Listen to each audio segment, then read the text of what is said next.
Assalamualaikum dan salam sejahtera kepada Dr. Abdul Jalil dan kepada semua rakan seperjuangan. Hai, nama saya Siti Mastura binti Mansur dan saya bersama dua orang rakan saya iaitu Nur Izzati binti Ruzi dan Siti Aisyah binti Dul Baharim. Kami bertiga akan membentangkan soalan bagaimanakah pendekatan dan strategi-strategi berikut dapat menyelesaikan masalah disiplin murid. Yang pertama, pendekatan positif. Kedua, pendekatan pencegahan. Ketiga, pendekatan pemulihan. Dan keempat, hukuman. Disiplin pelajar.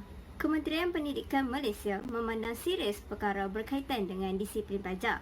Hal ini menyebabkan Kementerian Pendidikan Malaysia melakukan pelbagai usaha dalam mengatasi masalah disiplin pelajar yang timbul. Oleh itu, disiplin pelajar perlu diberikan perhatian penting bagi membentuk insan yang berdisiplin dan berakhlak mulia. Dalam memastikan disiplin pelajar dapat diberikan perhatian penting, strategi diatur bagi menguruskan disiplin pelajar. Wujud beberapa pendekatan dalam mengatasi masalah disiplin pelajar, iaitu pendekatan positif, pendekatan pencegahan, pendekatan pemulihan dan hukuman. Keempat-empat pendekatan tersebut akan dibincangkan dengan terperinci dalam pembentangan ini. Pendekatan pertama ialah pendekatan positif. Pendekatan positif secara umumnya merupakan satu bentuk tindakan yang berbentuk sokongan moral kepada pelajar untuk terus melakukan perkara yang baik. Tambahan dari itu, Muhammad Saad 2011 menyatakan bahawa pendekatan positif ataupun peneguhan positif dilihat sebagai suatu rangsangan yang diberikan kepada pelajar supaya tingkah laku diulangi atau kebarangkalian perkara yang dilakukan akan diperkuatkan lagi. Pendekatan positif akan dibincangkan melalui dua perkara iaitu galakan dan pujian. Galakan bertujuan untuk menyampaikan penerimaan kepada usaha pelajar dan berharap agar pelajar meneruskan usaha yang dilakukan. Manakala bagi pujian ini bertujuan untuk memaklumkan persetujuan dan sokongan terhadap perkara yang dilakukan oleh pelajar. Menurut Weber 2006, beliau berpendapat bahawa pujian bersifat ke arah penilaian akhir dan galakan dianggap sebahagian daripada proses mengiktiraf usaha-usaha serta pencapaian pelajar. Dari sudut lain, dapat diringkaskan bahawa pujian merupakan penghargaan kepada kebaikan dan galakan pula sebagai dorongan kepada pelajar. Pelaksanaan pendekatan positif boleh dilakukan melalui galakan dan pujian. Penglibatan pihak sekolah, terutamanya guru, amat penting bagi memastikan pendekatan positif ini membantu dalam mengatasi masalah disiplin pelajar. Melalui galakan yang diberikan, pihak sekolah perlulah menjalankan pemantauan prestasi pelajar secara menyeluruh supaya dapat berikan galakan kepada pelajar. Contohnya, pihak sekolah perlu tahu akan pelajar yang mana yang mewakili sekolah dalam pelbagai acara seperti acara sukan, pertandingan pidato dan sebagainya bagi menunjukkan galakan kepada mereka untuk teruskan usaha yang dilakukan. Bagi guru hendaklah peka dengan perkembangan pelajar. Hal ini bagi membantu guru untuk memberikan dorongan kepada pelajar terhadap perkara yang dilakukan. Contohnya, guru hendaklah tahu pelajar yang sering datang awal ke sekolah, pelajar yang tidak pernah ponting kelas, pelajar yang mendapat markah cemerlang dan sebagainya.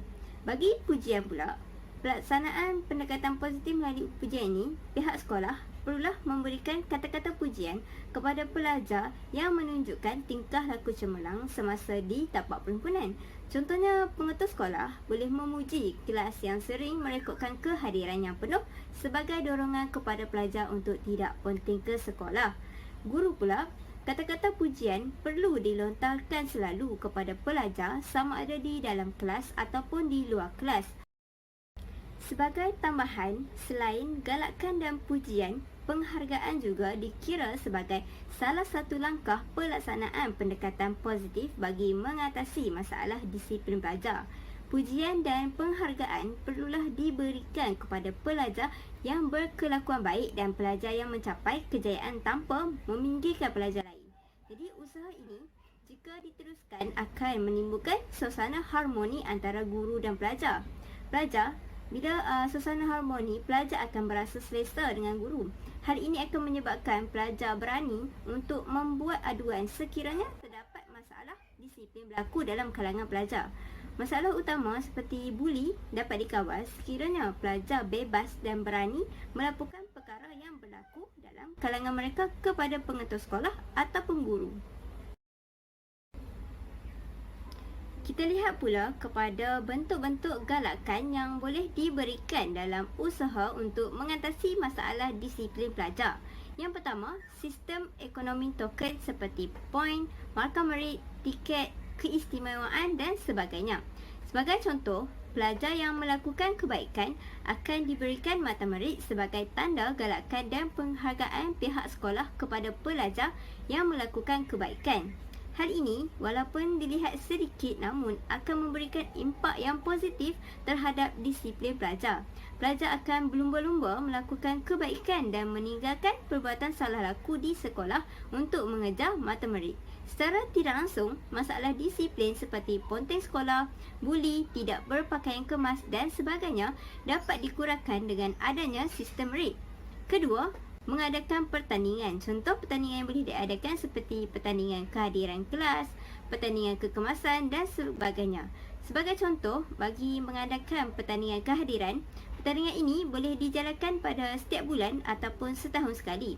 Guru kelas akan bertanggungjawab mengambil kehadiran kelasnya dan mencatat peratusan kehadiran pelajar. Kelas yang memiliki peratusan kehadiran yang tinggi akan diberikan hadiah dan diumumkan di perhimpunan. Hal ini dapat mengatasi masalah disiplin pelajar, terutamanya dalam masalah ponteng sekolah. Ketiga ialah menjalankan program. Sebagai contoh, program PAK Kembali ke Sekolah, Majlis Anugerah Cemerlang dan sebagainya. Program yang dianjurkan akan lebih berkesan sekiranya pihak sekolah memberikan sijil sebagai tanda penghargaan dan galakan kepada pelajar untuk kekalkan tingkah laku yang baik di sekolah. Pujian boleh diberikan kepada pelajar menggunakan dua cara iaitu tulisan dan lisan.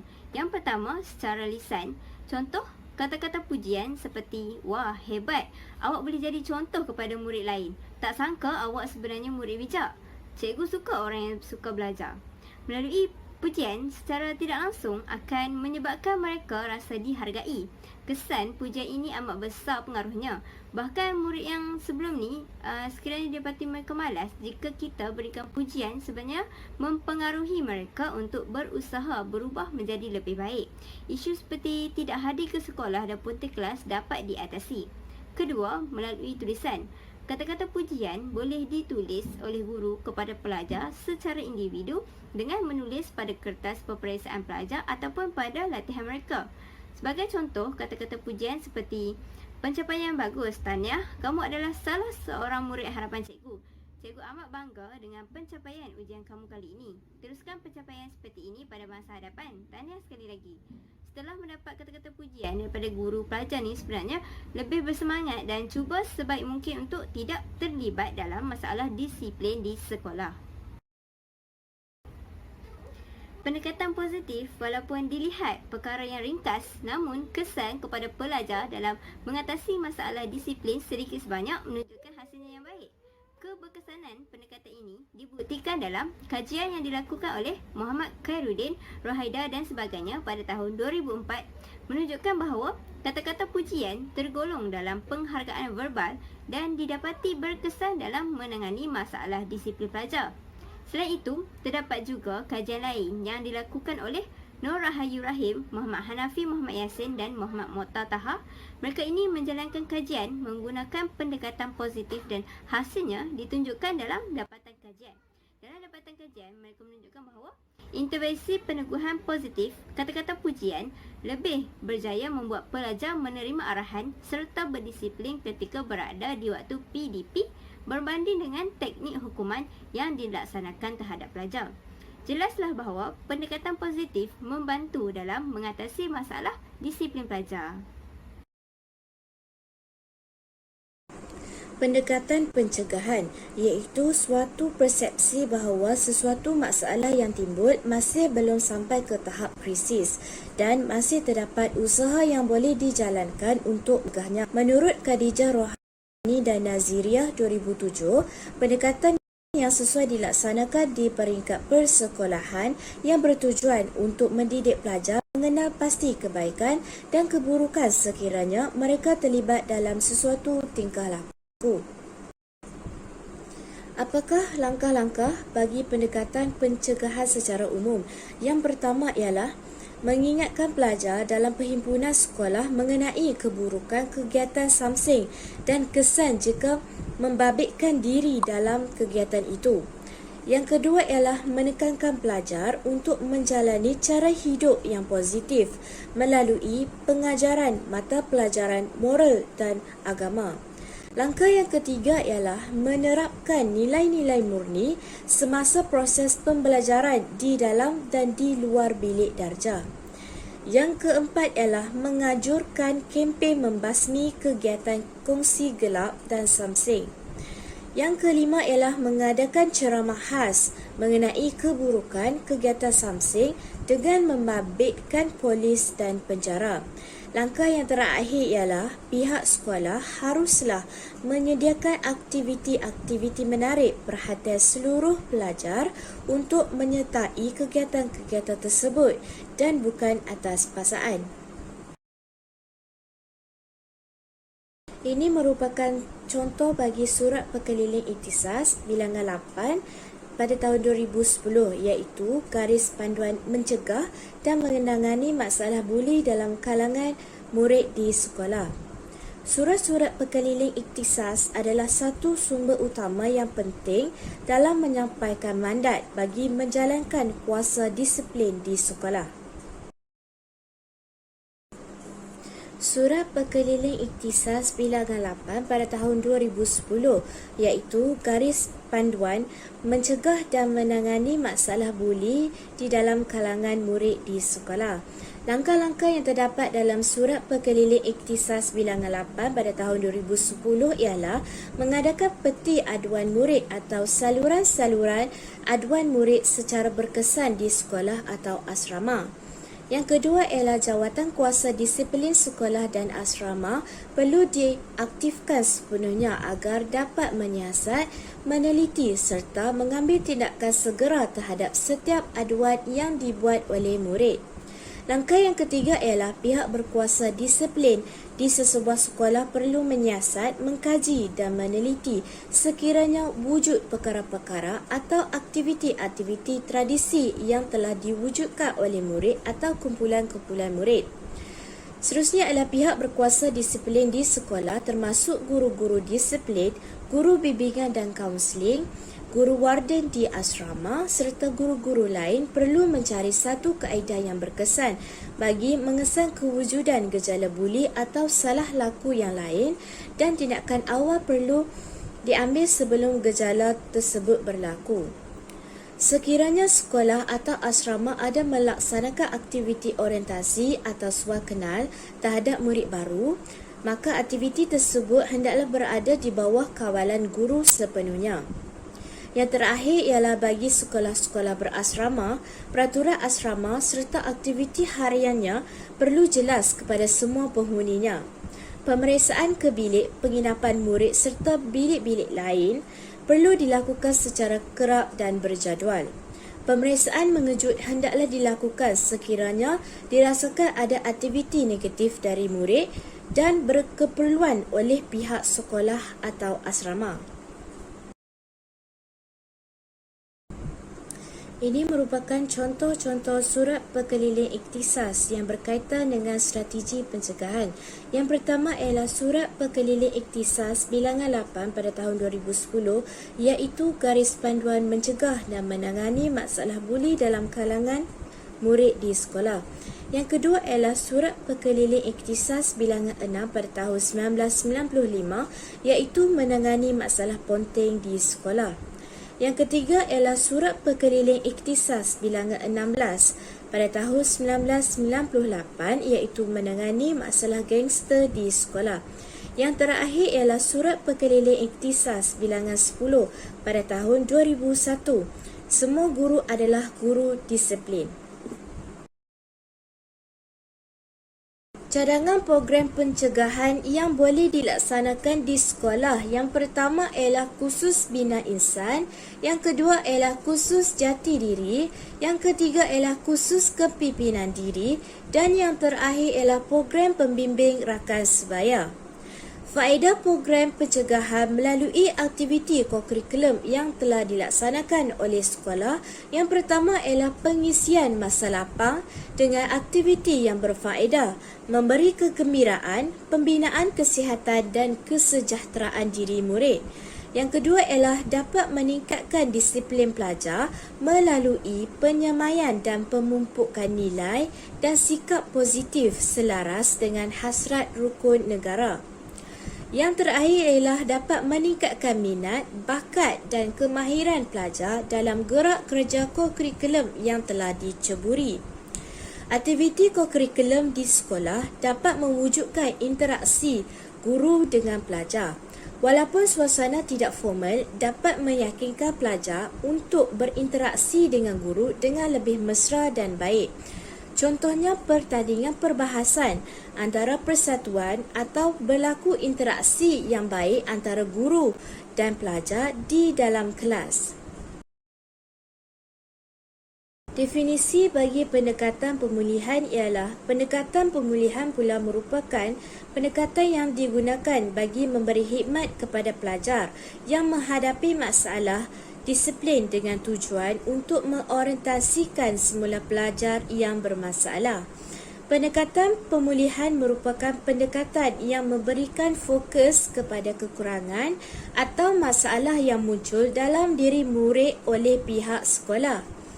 Pendekatan pemulihan ini dijalankan adalah bertujuan untuk mempersiapkan diri pelajar supaya mereka dapat menghadapi dan mengatasi masalah mereka.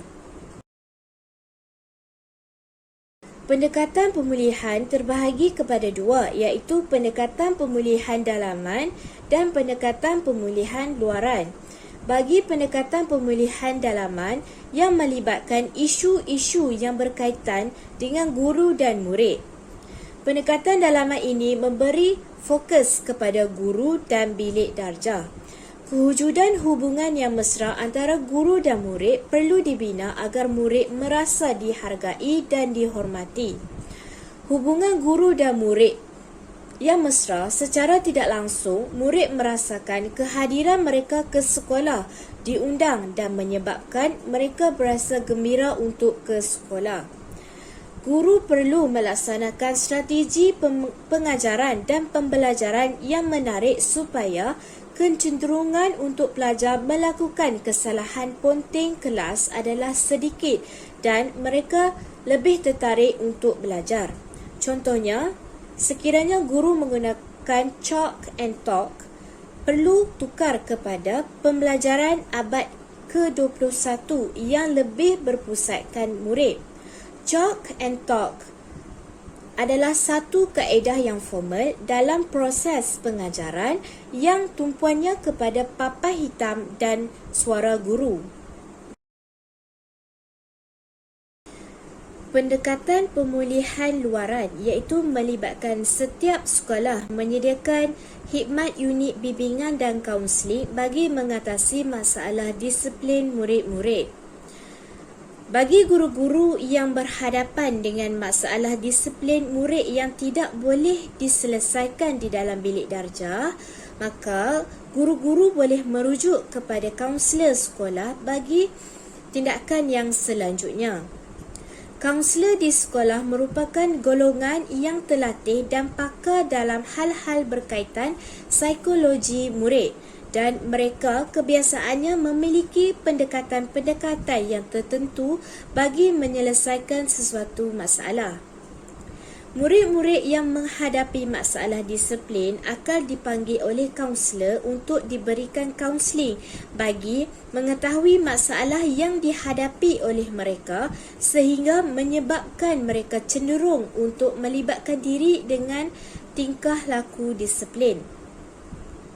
Jika terdapat masalah-masalah serius seperti kes penyalahgunaan dadah, pihak sekolah bolehlah merujuk kepada pihak yang bertanggungjawab seperti Agensi Anti Dadah Kebangsaan AADK, pihak polis dan sebagainya. Contoh program bagi pendekatan pemulihan yang boleh dilaksanakan, yang pertama ialah terapi realiti, iaitu Contoh program bagi pendekatan pemulihan yang boleh dilaksanakan, yang pertama ialah terapi realiti, iaitu melibatkan bantuan guru terhadap murid untuk membuat sesuatu keputusan yang positif. Guru akan menerangkan kepada murid mengenai keputusan yang diambil dan kesannya yang akan diterima sekiranya memilih keputusan tersebut. Bagi mencapai matlamat tersebut, murid akan dilibatkan dalam sesi perjumpaan, peraturan perjumpaan, kaedah melaksanakan perancangan dan perjanjian. Oleh itu, murid akan berfikir terlebih dahulu sebelum melakukan kesalahan yang sama buat kali kedua. Contoh program pendekatan pemulihan yang kedua ialah pendekatan disiplin positif, iaitu murid akan dibimbing untuk membentuk serta mewujudkan visi yang jelas, menyediakan murid peluang untuk berjaya dan pemberitahuan mengenai harapan sekolah untuk melahirkan murid yang berdisiplin. Kesannya, murid akan sentiasa diingatkan dengan matlamat sebenar mereka berada di sekolah, iaitu untuk menjadi insan yang berjaya dan berdisiplin. Oleh itu, salah laku dalam kalangan murid dapat dikurangkan apabila mereka sedar akan tujuan mereka berada di sekolah berbanding kanak-kanak yang lain yang tidak mampu bersekolah. Definisi hukuman. Hukuman menurut Kamus Dewan edisi yang keempat bermaksud penderitaan dan sebagainya yang dikenakan ke atas orang yang melakukan kesalahan. Hukuman juga dapat didefinisikan sebagai suatu kuasa mengenakan tindakan terhadap sesuatu salah laku. Pengertian hukuman melibatkan salah laku sebenar atau yang diandaikan berlaku. Hukuman juga hendaklah dikenakan oleh seseorang yang berkuasa untuk menghukum. Hukuman melibatkan sesuatu yang tidak menyenangkan atau tidak disukai, dikenakan ke atas sesuatu yang bersalah dan boleh menjadi suatu tindakan fizikal bersifat positif yang menyakitkan atau menafikan menidakkan sesuatu yang disukai. Di sekolah, melaksanakan hukuman dijalankan oleh guru besar atau pengetua atau guru disiplin. Namun, tugas untuk mengawal disiplin pelajar adalah tugas semua guru dan tidak terhad kepada 3 yang teratas ini sahaja. Terdapat beberapa prinsip utama sebelum melaksanakan hukuman. Prinsip yang pertama ialah siasat sebelum melaksanakan hukuman. Sebelum sesuatu hukuman itu dijatuhkan, guru perlulah terlebih dahulu menyiasat jenis kesalahan murid bagi memastikan hukuman yang diberi adalah wajar dan dapat memperbaiki disiplin murid pada masa yang akan datang. Prinsip yang kedua ialah guru perlulah menghukum tanpa emosi. Guru perlulah menghukum tanpa menggunakan emosi. Menurut pendapat oleh Cik Mai pada tahun 2010 menyatakan bahawa pihak sekolah perlulah bertindak pantas, telus dan tegas ke atas setiap kes masalah disiplin murid mengikut prosedur yang telah disediakan oleh pihak Kementerian Pelajaran Malaysia tanpa sebarang prejudis. Hal ini menunjukkan guru perlu menghukum dengan telus bersesuaian dengan kesalahan disiplin yang dilakukan murid.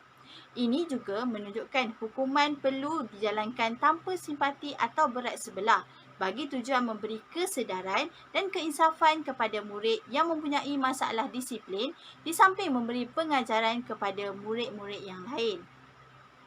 Prinsip yang ketiga ialah hukuman telah dipersetujui.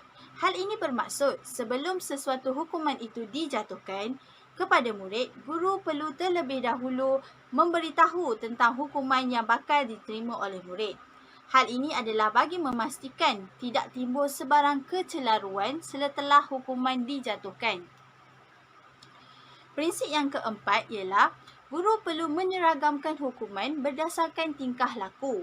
Guru perlu menyeragamkan hukuman berdasarkan tingkah laku.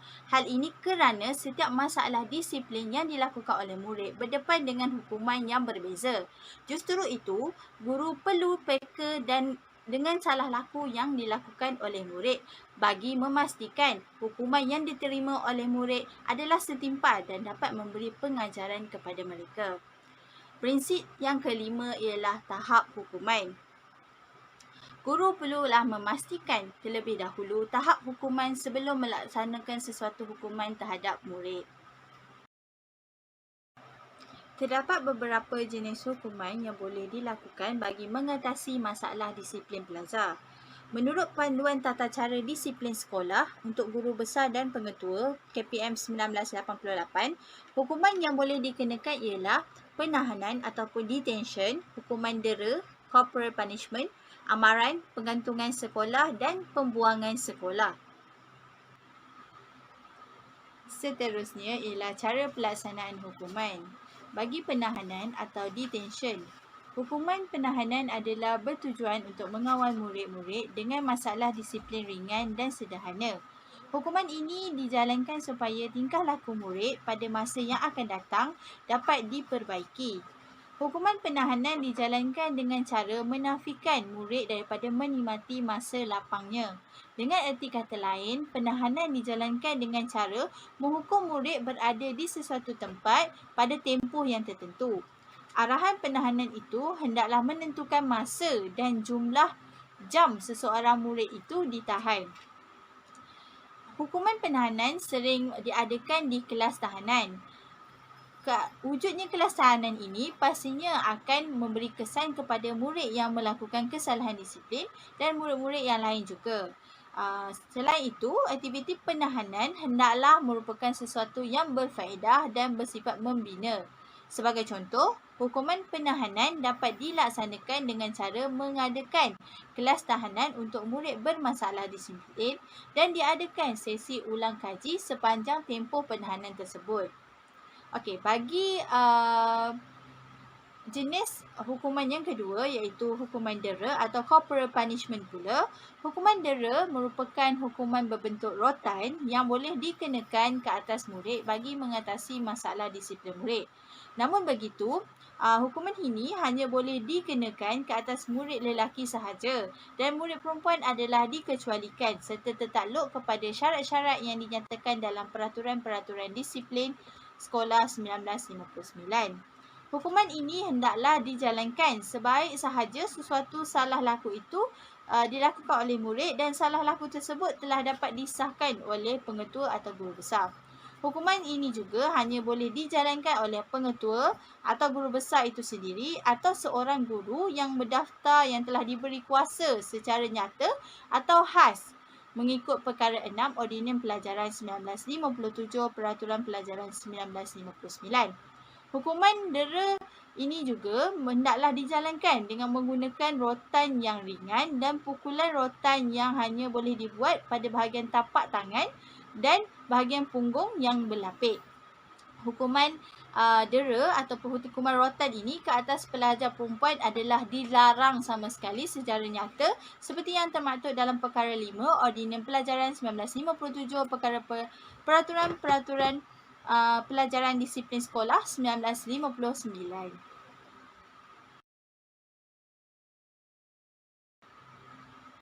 Seterusnya, cara pelaksanaan hukuman amaran.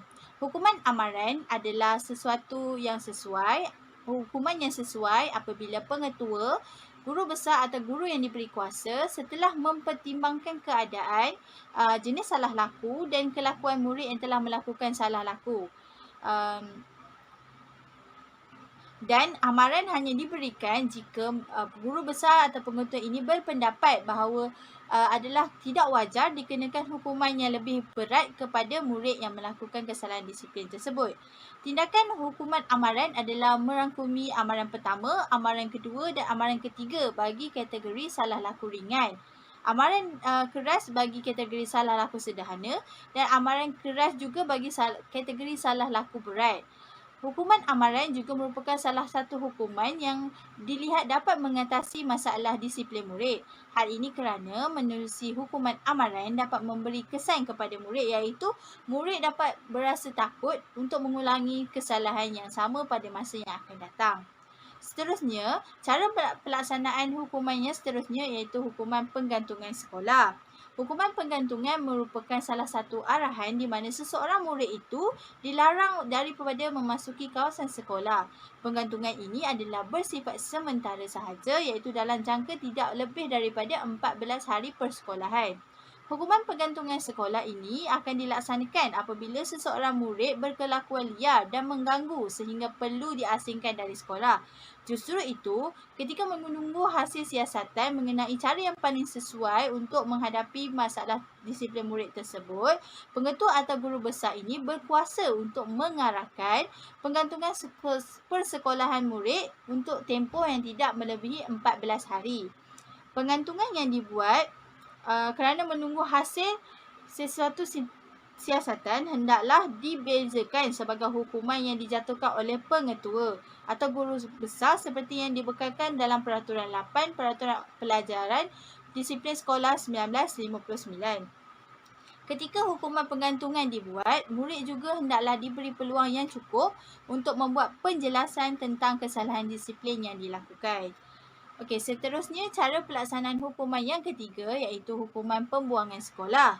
Pembuangan sekolah merupakan hukuman yang boleh dikenakan ke atas mana-mana murid yang didapati bersalah bersabit dengan mana-mana kategori salah laku berat selaras dengan peraturan-peraturan pelajaran.